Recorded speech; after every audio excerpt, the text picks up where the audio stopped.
Welcome to Rise Above the Ranks, which is in conjunction with our newsletter, readtheblueprint.com, a bi-weekly newsletter to keep you up to date on the world of residential real estate. Each week on this podcast, we dive into one topic of real estate that we think will help elevate your game.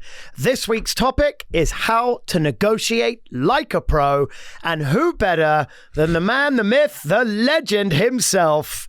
That was a bloody nice intro. That is a good intro, James. Mr. Mauricio Umansky, who is someone that Dave and I have learned from, watched from afar.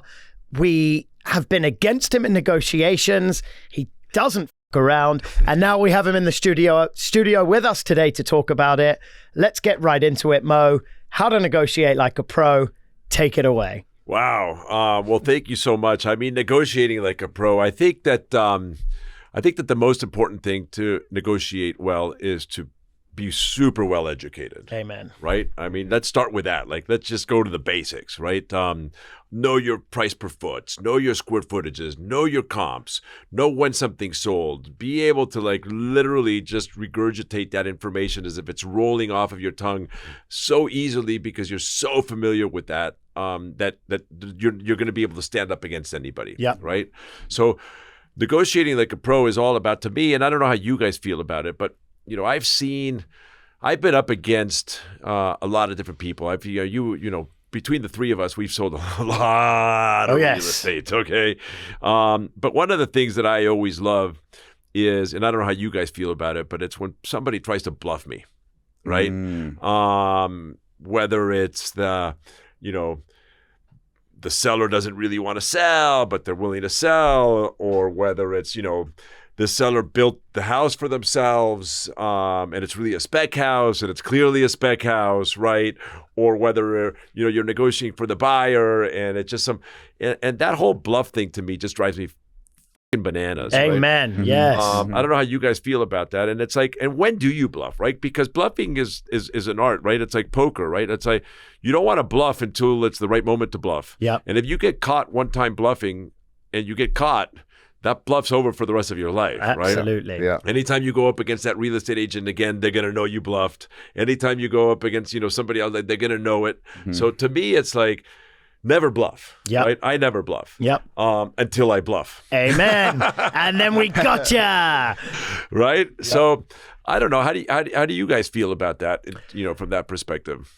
That's a great question. I think for us, firstly, whenever you're negotiating, be true to who you really are. Yeah. Never try and be somebody else. Never lie. Know exactly who you're negotiating with. Every single person is different. But as it relates to a real estate deal, and by the way, this doesn't count when I'm negotiating with my wife. That's a whole different, that's one I'm never going to learn. We're not going into that. We're not even going 100%. there. But when That's you're a lose-lose. negotiating with a real estate transaction, I think the key to negotiating is knowing who you're negotiating with, right? I'm representing a buyer. So therefore, I need to understand who's the seller. What's important to the seller? Yep. What's attractive to the seller? Is writing a letter going to speak to the seller? Is a long escrow and a leaseback going to speak to the seller? Really understand who you're dealing with. Have a strategy in mind before you write that offer and start the negotiation. And I think understanding what your what the objective is of the negotiation. Correct. Right? Because always. a lot of times the objective might be just to get the house. Correct. Right? And so therefore, negotiating with your own buyer and convincing him that, how we're going to get the house. Let's offer $300,000 above asking price. Correct. Okay. Let's do a 3-day close and Yep. a 30-day lease back. Right. Like, so sometimes we just have to understand what the negotiation is and what the Yep. objective is in order to actually negotiate on behalf of your buyer/seller or whatever it is that you're looking for to get that done as best as possible. 100%. 100%. I actually also think that back to like, everyone thinks when they go into a negotiation, there's always two sides, right? You're always going to get your side and you're going to have the other agent. And some people have that, I don't know if it's an insecurity or an inferior complex, whatever it is, right? That they have to win. Right. And what I've noticed is I'm personally very open book. I can negotiate with the most untrusting, like agents with the worst reputation and get it done. Right. Because I will put all my cards on the table and let them know that no one's winning. We're all going to win together. It's funny because both sides of the negotiation, if you work as a team, you are so much more likely to get that done. And actually, when I've personally worked with you and you're on the other side of the negotiation, we know it's going to be cards on the table, open book. And I always will do that. And I'll always have that first conversation with the agent on the other side, whoever they are, and let them know that we are a team and that I'm going to be completely honest with you the whole way through. Right. And every single time it works, put the ego aside and put the clients first, because the best negotiations end when everyone wins. Amen. I think that's so important what you just said. But by the same token, just as a caveat to that, if you have a buyer that whose objective is, and I've had many of these, and I'm sure you guys have had many of these, whose objective is to get the best possible deal on any buy, and they're not in love with a particular house. We're actually writing 10 offers. We're going to be tearing the house down, and we're literally just going in hard. That's a situation where you're maybe not, collaborating with the other side and being totally open book. And that's when you're just being a hard ass, right? Yep. Because again, it's all about what's the objective of the negotiation. Amen. Totally true. I think there's times to be nice. There's times to be aggressive. There's times to bluff. There's so many different tactics with a negotiation that you just have to read the room. But I think one thing that stays as a common theme in any negotiation is removing your ego. 100%. Once your ego gets to the better of you, you're and we're actually in a deal with Mauricio right now. And Dave and I were just chatting the other week. Remove emotion, because if emotion gets to the better of you and we watch you from afar, you never get emotional to the deal. You put the deal first and let the emotion come second. You will have the upper hand. Once the emotion gets in the way of the deal, I think you're game over. Once the client lets emotion get into the way, it's game over. It's residential real estate. It's emotional for the buyers, but they got to play the game until they get the deal. Then you can get as emotional as you want, right? By the way, no one style is 100% right. What's so interesting, it's back to even the branding situation. Everyone is different. And when you look at us, our style versus Mauricio, I mean, when we do deals, you can diffuse a situation without letting the emotion get to you better than anyone I've ever met, basically. And that is a talent in itself, because it doesn't phase you. You always pull back. And when I think some disaster is going to happen, I'll say, Mo, what if this happens? What if that happens? You're like, dude, has it happened? I'm like, no. He goes, well, it may not happen. So don't waste your energy on it. And that's a very powerful strength. We'd like to know what weed you smoke. Very strong. What weed are you smoking that we need? Snoop Doggy, baby. Because you are one chilled out dude. Snoop Dogg. No, I think one of the most important thing on that is just always it's removing yourself. It okay, is. and when you can look at a deal from different angles, right, and being creative. Sometimes you need to go into a molecular level and really get deep inside, one specific, tiny little detail. But other times you need to go to 30,000 feet. Amen. Yep. Right. And then you need to look at the whole holistic deal. And so I think it's really just about, understanding, again, what is the objective and what are the objections, right? Because a deals fall apart. To me, funny enough, just taking one step backwards, most real estate agents think that the negotiation is over once they have entered into an escrow and they actually got the deal signed. Yeah, that's the beginning. That's actually the beginning of the negotiation, right? So I think it's what James said. It's reading the room, understanding the objections that are going to be constantly being thrown at you. And the reality is that negotiation in a transaction type that we are in, it's more about being a psychologist to the personalities and the emotions that start occurring, right? Because there are sellers that think their house is amazing, and all of a sudden an inspector comes in and they tell you that your house is not that amazing, that you need a new roof, right? That you need a new... It's all too familiar, Mo. Right? It's all too familiar. Oh, way too familiar. Well, we all deal with that, right? Yeah, but now how do we deal with the emotion of the seller that thinks that they have the best roof on the planet, right? And they actually don't, right? But then it goes back to being able to stand up to something, because sometimes the inspector's actually wrong, right?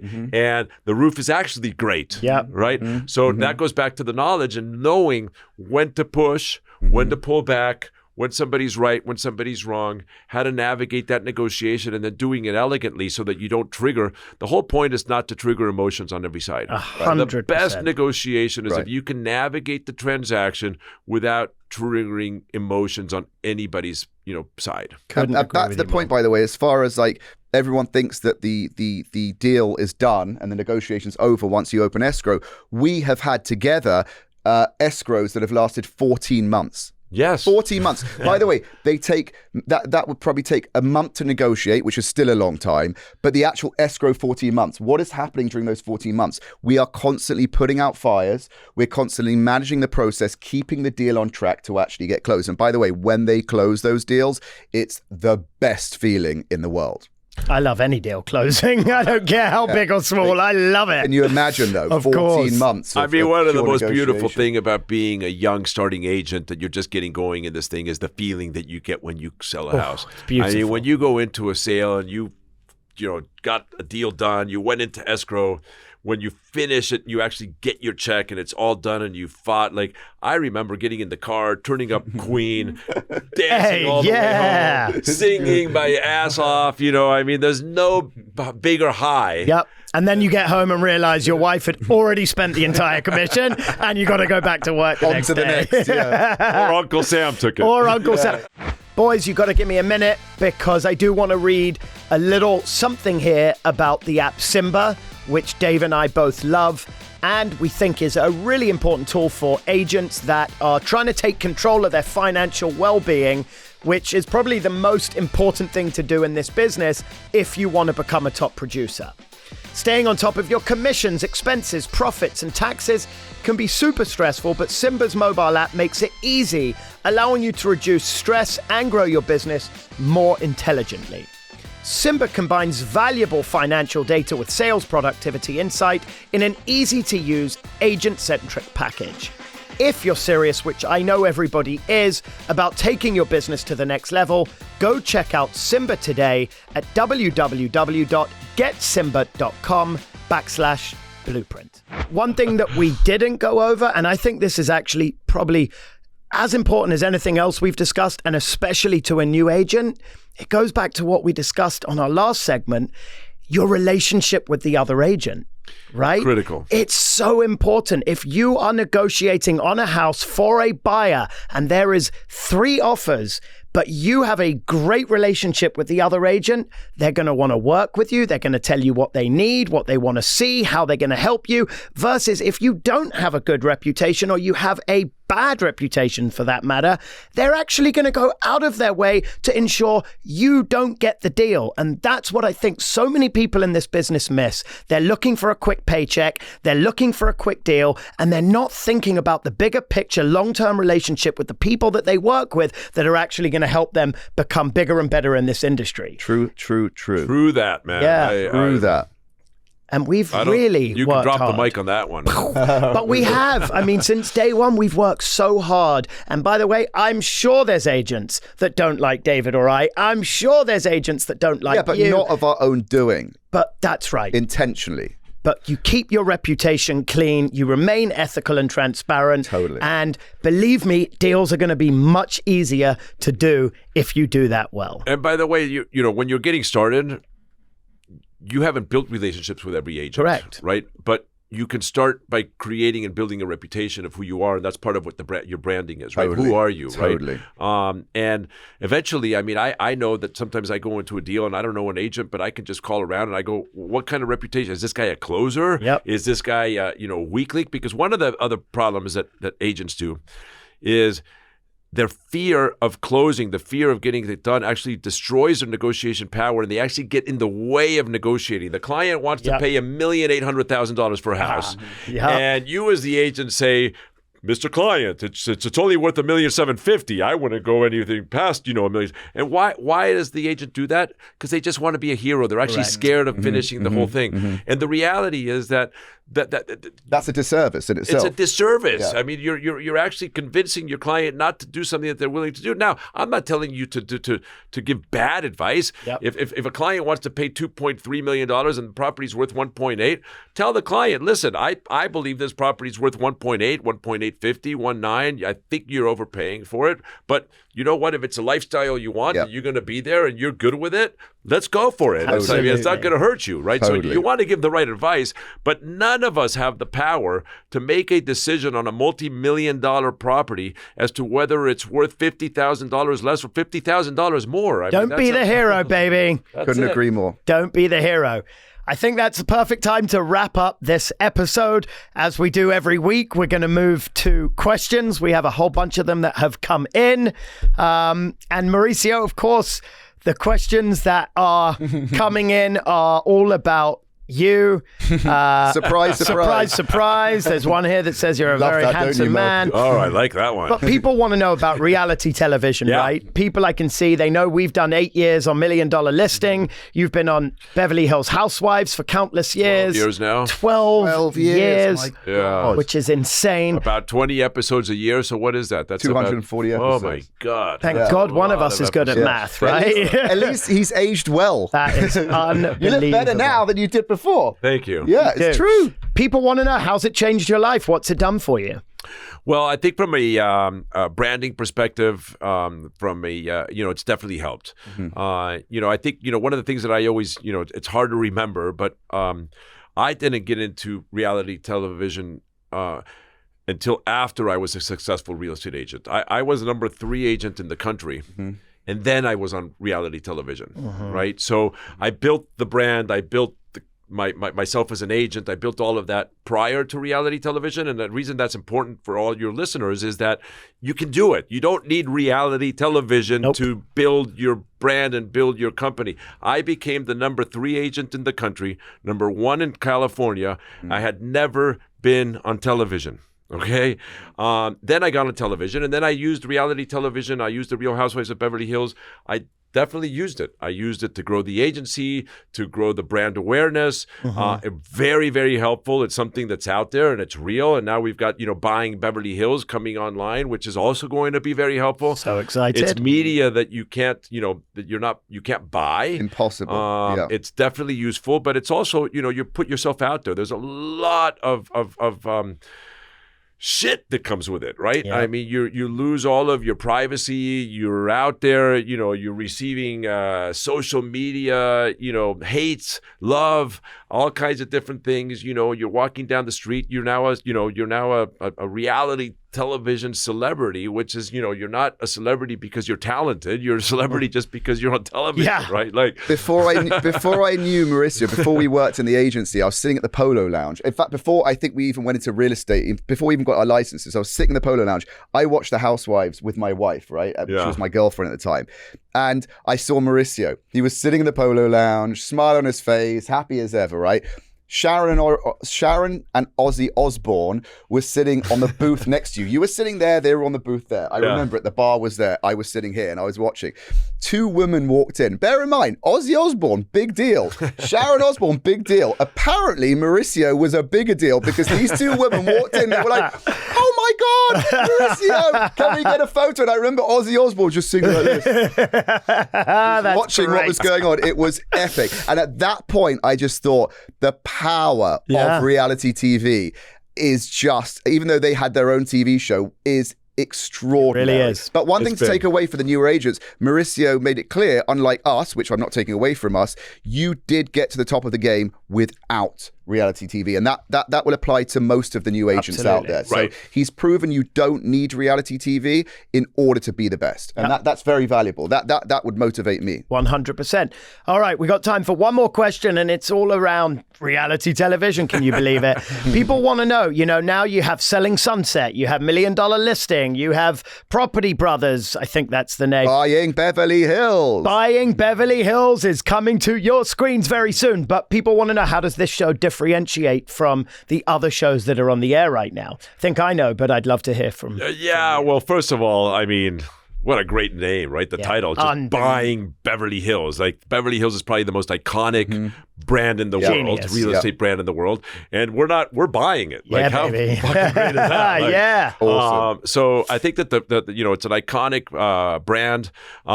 It differentiates itself because I think it's very real. Yeah. And you're going to see some real reality, completely unscripted. We're not out there hiring, good-looking girls so that they can come into the office and create drama and all of that stuff. It's I think that's really what differentiates it. I think the youth, we got a lot of young people, really, this whole young professionals going into it. You've got the family dynamic, okay, which is, for the first time, I've been on television now 12 years, 240 episodes, we just decided, but for those 240 episodes, I've always been the husband that is just, agreeing and standing behind my wife. And just, whatever she says is right, which is Smart. Very smart. Right, very, yes. very smart. But I'm just cool in the background, right? Now you're going to see me be a CEO, be a real estate agent, negotiate, be a badass. Like the first time you're going to see me be in my environment. You're going to see with my kids, with Love the family dynamic, be at work, not at home. Yeah. Right. So it's going to be a completely different look for people that, that have seen us do something completely different. But I'm really, really, what I'm excited about is obviously the real estate porn, but what's happening, behind, with the younger professionals and the real stuff, and the real relationships and the real stuff that comes out. Love so it. I'm really excited about that. And I will say, $1 million listing, great. Selling Sunset, phenomenon. I mean, it's unbelievable what they've done and created. I watch from afar and I'm blown away. It's amazing. But I really think that buying Beverly Hills has found a niche, which is just following the younger agents, which there's 1.8 million agents in America that are going to get to learn from these agents, watch their mistakes, learn from them, and then because it's on Netflix. Watch them do it in Beverly Hills. And watch them do it in Beverly Hills. Long overdue, We are by excited. the way. Long overdue. So congrats, Mo. Yes. Very Thank you, sir. excited. Thank you. We will be watching. Excited. Yes. Have you got any snippets you can show us? I do. Okay. Really? Love it. Really? I do. Oh, great. That okay. concludes another unbelievable episode. Can't thank you enough. Thanks, Mo. As always, if you do have a question, please send us an email at hello@readtheblueprint.com. Hope you've enjoyed this episode. Mo, we've loved having you. Thank you for being here. And we look forward to seeing you guys next week. Thank you. Thank you.